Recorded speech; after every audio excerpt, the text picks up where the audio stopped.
Vloggers, Tito Sen. Gusto mo talaga ng Tito Sen, gusto mo talagang laglagan?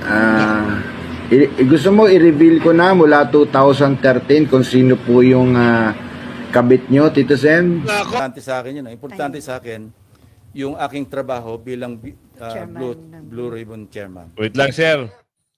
Di ba, sir, nag-resign ka na? Bakit gusto pa bumalik? Kung wala kang gagawin, press con ka na mag-press con, wala ka talaga malalaman sa ombudsman. Ano naman sagot ni Ombudsman? Pasok. I want to be glorified in any way.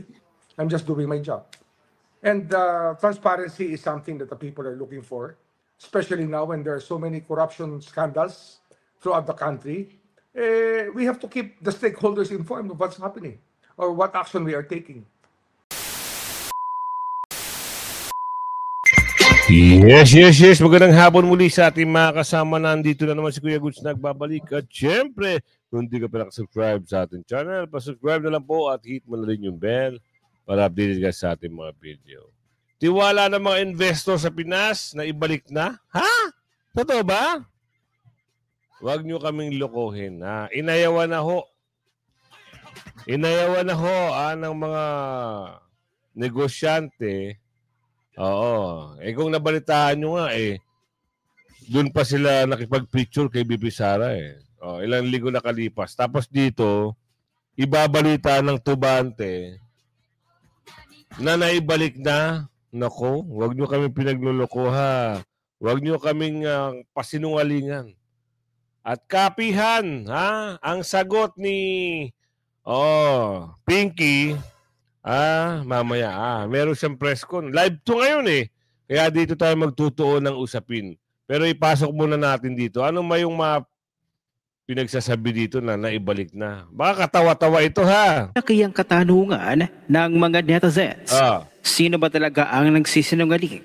At sino ang nagsasabi ng totoo? Ayon kay BBM, ang tiwala daw ng mga investors sa Pilipinas ay bumabalik na daw. Pero ayon naman sa ating stock market, Philippines 6 fix for world's worst performing stock market. Regional and global peers. Over the past decade, the benchmark Philippine Stock Exchange Index has tumbled 20%, making it the worst performer among global benchmarks tracked by Bloomberg.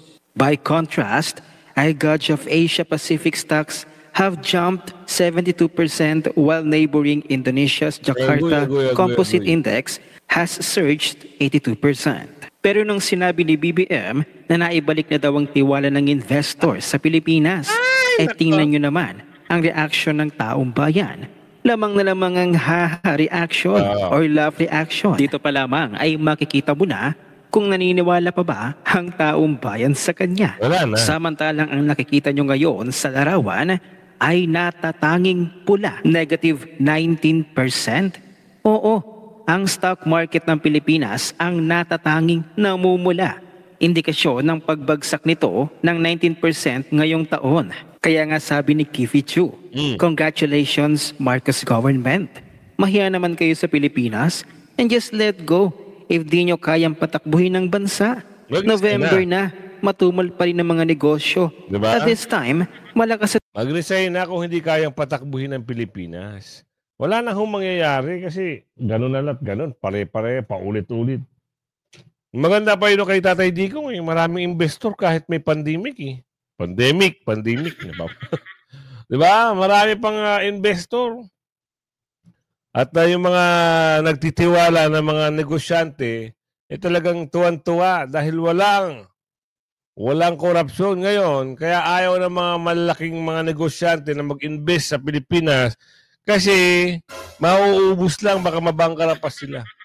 Mauutak ang mga negosyante. Hindi yan papasok sa isang lugar na alanganin o mauubos ang kanilang puhunan o matatawag na bankrupt.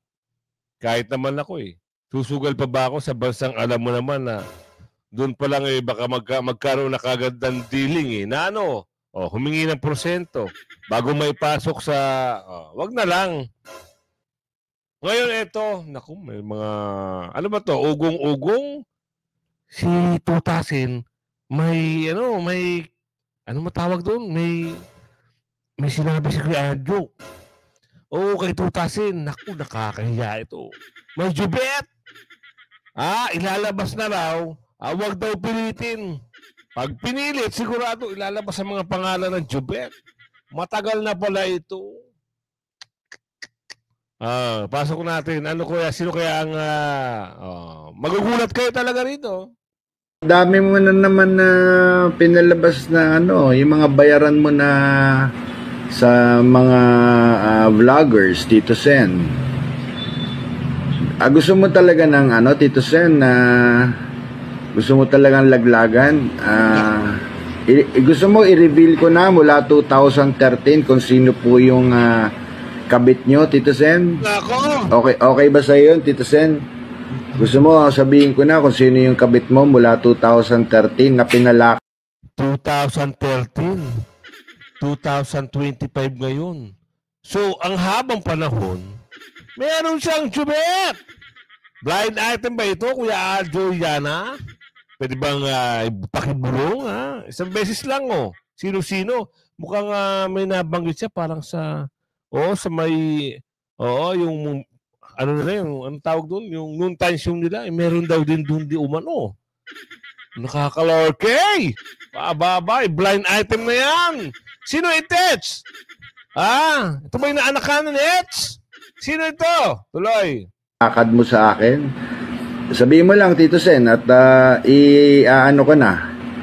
Iba-box reveal ko na. Agoy.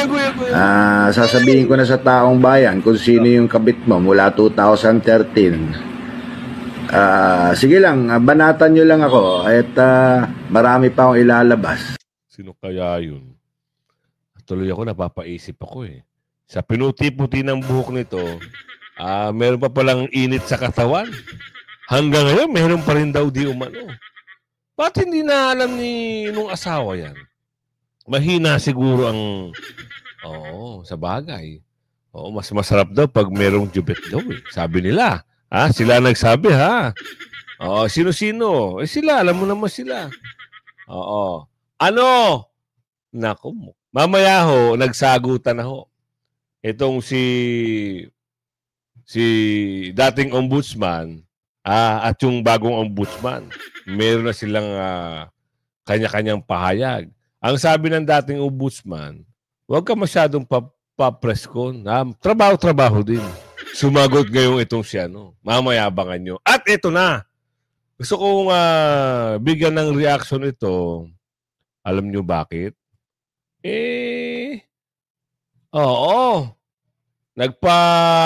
Ngayon siya. Presscon, ika nga, para, sagutin yung mga binigay na pahayag ni Senador Marcoleta. Pero, boss, manager, walang maniniwala sa'yo. Paano? Kita naman ng tao kung paano gustong malaman ni Senador Marcoleta kung sino yung mga durobo. Parang ang kinakampihan nyo puro durobo. Diba? Pansin nyo rin ba? Alamin natin dito kung ano yung meron ba kayong malalaman na talagang nagkakaroon. Bakit mo kasi ito kasi ang tanong, bakit mo kasi pinakialaman pa yung CCTV at inaalam mo kung sino yung pumunta? Wala ka bang tiwala sa senador na yon? Pasalamat kayo noon. Tinangkili kayo ng grupo, ng religious group na yan. Kung hindi kayo tinangkilik doon, wala rin kayong alam ko parang naiboto ito eh. Nasama to sa listahan eh. Ngayon, si Senador Marcoleta pa. Sa dami-dami ng mga senador, si Senador Marcoleta pa talaga. Naku, maghulos dili kayo, baka hindi na kayo makatikim ng boto. Tanong daw si Aling Ledesma, nanalo ba yan? Naku, hindi ko alam, Aling Ledesma. Alamin natin ngayon kung ano yung drama dito. Personally. And I accepted. Nag-usap kami, sabi niya talagang, I was taken for a ride, although it took him that long to rectify and to apologize. Sabi ko, apology accepted. Even yung One Major Daily, yung Philippine Daily Inquirer. Kasi naging subject ko ng libel case yung Philippine Daily Inquirer. No? They tried to negotiate with me doon sa aming libel case. Sabi niya, any story that you want, headline or above the fold. Sabi ko, I don't want that. Ang kailangan ko lang to get back or restore my dignity. Maggawa lang kayo ng konting erratum, public apology, kasi talagang for the longest time, yung nagsuffer ako ng gusto. So, this is nothing new to me, no? Yung nangyaring ganyan na nagre-recruit ng witness, nakapanira ng tao, because I've been there. I've done that. So sir, may info ka ba? Bakit si Mike Defensor ang nilapitan ni Gutesa? Tapos si Mike Defensor inilapit naman kay Senator Marcoleta. May Hindi info ka, importante sa akin yun. Importante sa akin, yung aking trabaho bilang Chairman ng- Blue Ribbon Chairman. Wait lang, sir. Di ba, sir, nag-resign ka na? Eh, bakit gusto pa bumalik? Nagtatanong lang kami. Di ba? Kasi nung kasagsagan na muntik na at ipit na, eh, bigla ka nagbitaw. Oo. Ano yung scripted ba yun? Sabi ni Aling Marie. Nagtatanong lang si Aling Marie. Nagtatanong lang kami. Bakit gustong-gusto mo pa bumalik ngayon? At ngayon bumaboses ka na naman. Tanong lang yan. Ba? Yung mga side lights, yung mga distractions, yun ang nakakasira sa investigation. Ano? When somebody disrupts the proceeding, when somebody distracts. No? Kung totoo lang sana, sir, boss amo manager, na gusto nyo talagang may mapanagot sa investigasyon nyo, kuno, sabi ni Aling Marie, di sana, halataan naman kung sino yung pinakapuno, yung pinagdadala ng malay-maletang pera eh. Bakit hindi nyo ipatawag? Bakit doon pa sa ICI napatawag? Dahil ba doon ay may tatago ang usapin? So ngayon, ito, nagbabalik na naman kayo. Pwede ba? Pwede ba paimbestigan nyo isang beses, 2 beses, 3 beses, kung ano ang nangyari? Iharap nyo si Gutesa. Tapos sabihin nyo nawala si Gutesa. Paano hindi mawawala si Gutesa? Eh may banta. Oo, kay Gutesa. Nagtatanong lang ha. Oo, sabi ni Aling Ledesma dito, bakit nga naman, nagkaroon ng ganun? Muntik pa si Ledesma. Di ba? Yung attention, hindi tayo makapokus sa real issue, then doon tayo maliligaw. Okay. Naku. Marlon, then Ayun na, ikaw na rin nagsabi Oo, doon tayo maliligaw. Hindi ko. Ay, Hindi lang nawala. siya. Doon tayo nililigaw. Ito yung mga options. Nawala tuloy. Wait lang live kasi ito mga kasama. Doon daw maliligaw. Balik natin. SUV. Hindi kakasya yung 46 na maleta. Parang hindi kakasya doon. Nako, So- yan na. Yan na. Ayan na. Sabi na eh. Merong sa atin lang opinion at reaction.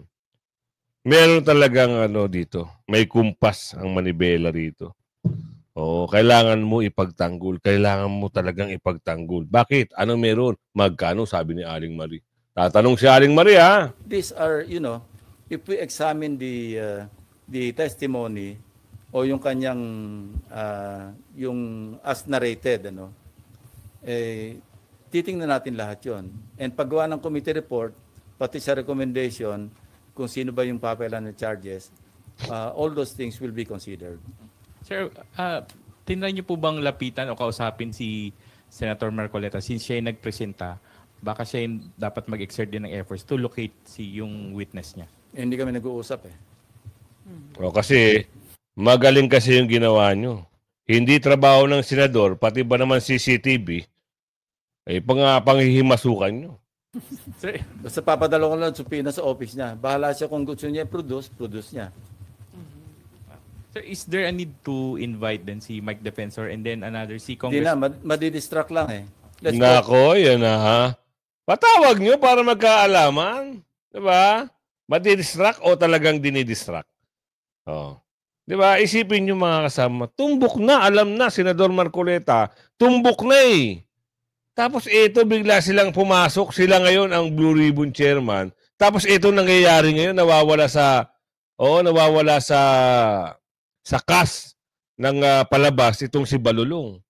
Bakit tinatago? Bakit may tinatago ba? Naglumabas na si Gutesa, nagbigay na ng mensahe, statement, nanumpa pa, wala pa rin para sa kanila. Focus on the issue at hand. Ano? Ang issue rito, flood control anomalies. Mga ghost projects, substandard na projects, hindi lang flood control, pati yung buong national budget natin apektado. Pati yung buong bansa natin apektado. So let's not be distracted by the presence of Mike Defensor, kung sino-sino man. Ako, I'd rather stay focused on the issue at hand. How about, Sir, Ayun na nga, flood control eh. Kasi nga ho may lumabas. Oo, hindi nyo ba na-gets? Flood control, ano ba tawag doon? Tinitignan, inaalam kung sino yung pinagdadala ng pera. Nadawit ang pangalan nila sa flood control kasi nga lumabas sa mga investigasyon ni Senador Marcoleta na merong nasa likod. O, doon tinunton. Ano pa yung problema doon? Kaya nagkaroon ng flood control anomalies kasi nga may ghost project. O, dahil nga may utos, may kumpa siguro, di umano, naalaman, bakit nyo tinatago? Diba? Dapat alamin kung sino. Bakit napupunta naman? May distraction na naman daw. Hindi natin alam. Ano ba talaga? Congressman Eric Yap na binanggit din ni Gutesa dun sa affidavit niya. Well, we can send the invitation to him through the speaker. No? Kasi incumbent naman siyang congressman. Sir, balikan ko lang yung very important witness. Galing siya kahalaga dun sa Mahalaga. sa Pasig. Mahalaga. Wala. Ibang details, sir. Pwede. Basta mahalaga. Aabot naman tayo doon. Alam nyo, Christmas is just around the corner. Yung November 14 is much, much closer a corner Just wait. than Christmas. Hintayin na lang natin. Okay. Sino ba? Parang wala nang mangyayari itong usapin dito. Oo. Sa tingin ko lang oo, tignan na muna natin. Tuloy pa ba natin? Kasi gusto kong ipakita sa inyo yung briefing ng ICI. Ngayon din hong araw na ito yung nangyari eh. Pero tuloy pa natin kung ano yung balita pa rito. Camille, Raymond, Nympha, and then Mav. Sir, yung kay Gutesa po, kung hindi po siya a-attend or kung umattend po siya at walang magko-corroborate ng mga sinabi niya, will it end his presence? Ibig ko sabihin, tutuldukan niyo po ba? Considering na dati po kayong investigador. Yeah, kung wala na siya may dadagdag at yung seso niya lang, allegation lang na mag-isa, mukhang mahirap ang stand-alone eh. So, maski ba sino, halimbawa si Celi, nag-volunteer mag-witness, sinabi niya, nagbigay siya ng pera kay President Marcos, tapos hinto siya doon. Hindi naman kay President Marcos eh. Diba? Kay Balulong. Kay Balulong, yun ang hinahanap ng taong bayan, boss, amo, manager.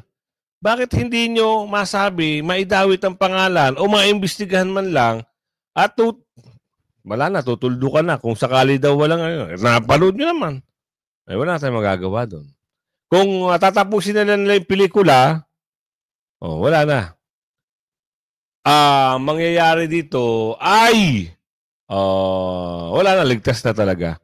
So, ang balita nga, di ba, kanina umaga, yung dalawang testigo, yung inaabutan ng pera ni Gutesa, ay wala na, nasa Chile na isa. Yung isa, hindi natin alam kung nasaan. Hindi nabanggit ni Senador Marcoleta kung nasaan. Ngayon, ito ang tanong. Oo. Kayo ho ba ay para sa taong bayan? O kayo ho ba ay meron lang na, tanong lang ha, sinusunod? Tamba natin si Celi. Nang wala siyang pangsuporta man lamang na ebidensya doon sa kanya sinabi. Yeah. Sana kung meron siyang resibo o nakapagtabi man lang siya ng maski yung post-it na 48 million. At dinala niya, eto nga nakapagtabi ako ng isang post-it. No? Hindi nila, talagang wala silang, parang wala silang kagustuhan na managot si Balulong dito at sino man. Diba? Ang gusto lang nila dito si Gutesa. Baka si Gutesa pa makasuhan dito pagdating ng oras. Wala tayong magagawa dyan, ha? Ito, press briefing ng alin? ICI, ano naman kaya kwentuhan dito? May kwentuhan pa bang maganda rito? O talagang wala na talagang patutunguhan? Kasi walang mangyayari kung tinatago at tinatago at tinatago pa rin. Good morning to everybody. the Independent Commission for Infrastructure, ICI, will be submitting an interim report and recommendation to the Office of the Ombudsman concerning contract ID number 25CC0148, the 72.3 million flood control project in Plaridel, Bulacan. Implemented by the Department of Public Works and Highways, DPWH, Bulacan First District Engineering Office, through contractor Top Notch Catalyst Builders Incorporated, otherwise known as Top Notch. The project involves the construction of a riverbank prevention structure at Bagong Silang Purok for Plaridel, Bulacan. Based on the report endorsed by the Commission on Audit, it was established that no structure was constructed at the location specified in the approved bid plans. Instead, the structure was supposedly relocated to the site identified as state or as-built plans. The Commission observed, the COA observed, that this deviation was not supported by sufficient documentary paperwork to justify or authorize such relocation. The results of the COA technical inspection, together with the available records, clearly established that the project was never constructed at the designated location in the approved bid plans, thus not implemented despite the unwarranted release and full payment of the contract costs by the DPWH to Top Notch. It appears that several DPWH officials were grossly negligent, if not remiss, in the performance of their respective duties to ensure that the project was properly implemented and that government funds were lawfully and prudently disbursed. Their acts and omissions indicate a failure to secure the required diligence and oversight expected of public officers entrusted with administration of public funds, thereby resulting in evident injury to the government. At this stage, the findings remain preliminary. The ICI has recommended that the Ombudsman evaluate whether potential violations may exist on the part of Engineer Henry C. Alcantara, Engineer Bryce Erickson D. Hernandez, and Mr. Ermir S. Villanueva, among others, under the Anti-Graft and Corrupt Practices Act, malversation and falsification of the revised penal code, Presidential Decree number 1759, and the Government Procurement Reform Act. In addition, the Commission has recommended that the Ombudsman assess whether there is potential violation of the Code of Conduct and Ethical Standards for public officials and employees may also exist on the part of DPWH Secretary Manuel Boloan, former Undersecretaries Roberto Bernardo, and Maria Catina Cabral, among others.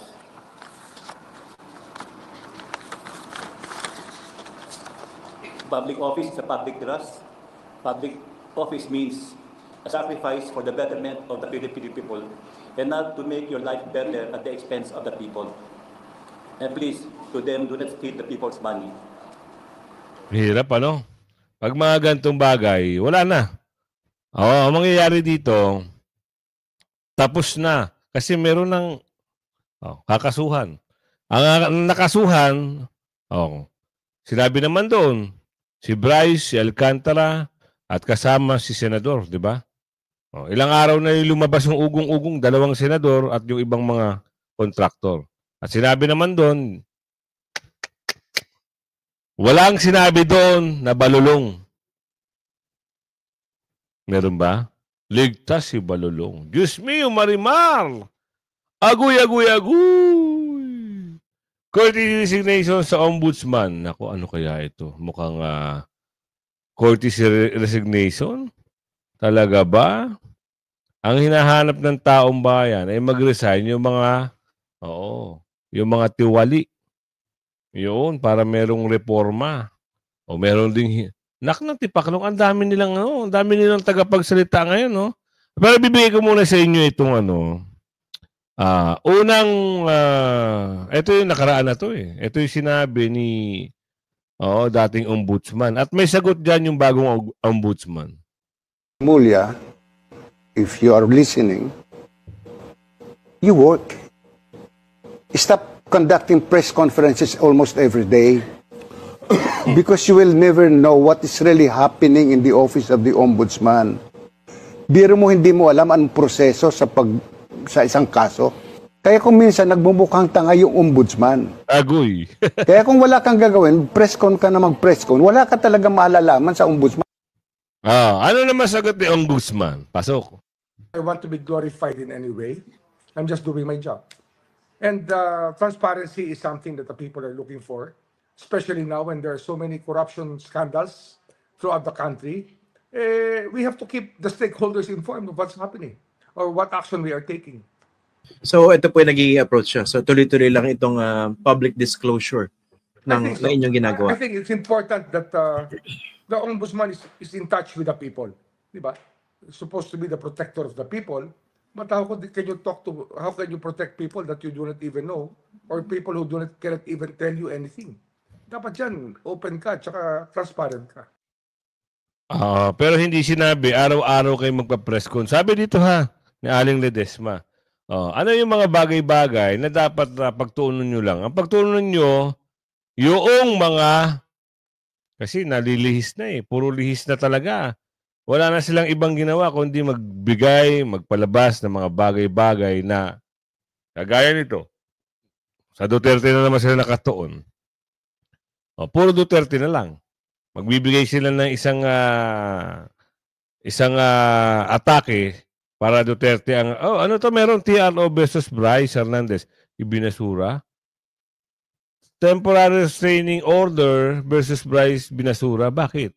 Hiling ng TRO ni Senator versus ibinasura ng korte. Ano yung ibig sabihin nun? Tingnan nga natin ito. Binasura daw ng korte ang TRO ni Senator Jinggoy. Versus dito kay Bryce. Ano yung problema? Bakit binasura? Binasura po ng Korte Suprema ang hirit ni Senador Jinggoy Estrada na mag-issue ng TRO o pigilan si dating Bulacan District Assistant Engineer Bryce Hernandez na maglabas ng mga sinasabi niyang manisyoso at mga alegasyon laban sa kanya kaugnay ng flood control project. Mean Corbera magbabalita. Mean? Tinanggihan ng San Juan Regional Trial Court ang hirit ni Senator Jinggoy Estrada na maglabas ng temporary restraining order laban kay dating Bulacan 1st District Assistant Engineer Bryce Hernandez.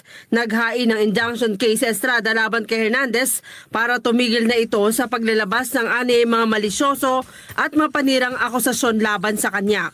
Paglilinaw naman ang tanggapan ni Estrada, ang desisyon ng San Juan RTC ay pagtanggi lamang na mag-issue ng TRO.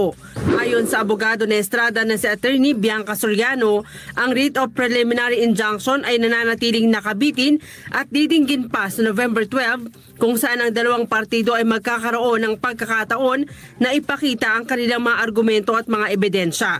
Mahalagaan niya na banggitin ang desisyon ng korte ay may kasamang paalala na anumang pampublikong pahayag tungkol sa usapin o kaso ay sakop na ng subjudice rule. Ang hukuman niya ay hayagang nagbabawal sa mga komento sa pamamagitan man ng tradisyonal na media o digital platform dahil maaring makaimpluwensya sa hukuman, makapagdulot ng pagkiling sa mga isyu o makahadlang sa pagpapataw ng hustisya. Sinabi pa ni Soriano na iginagalang ni Estrada ang desisyon ng hukuman at naniniwala siyang mananaig ang rule of law. Iginit naman ni Estrada na sa korte ang tamang forum para ipagtanggol ang sarili at hindi sa pamamagitan ng media. Ayun lang. Tama nga naman. So kasi ang lumalabas dito, di ba, nakasuhan na sila. So, ibig sabihin, kasi nakakapagtaka Kahit ako nagtaka ako.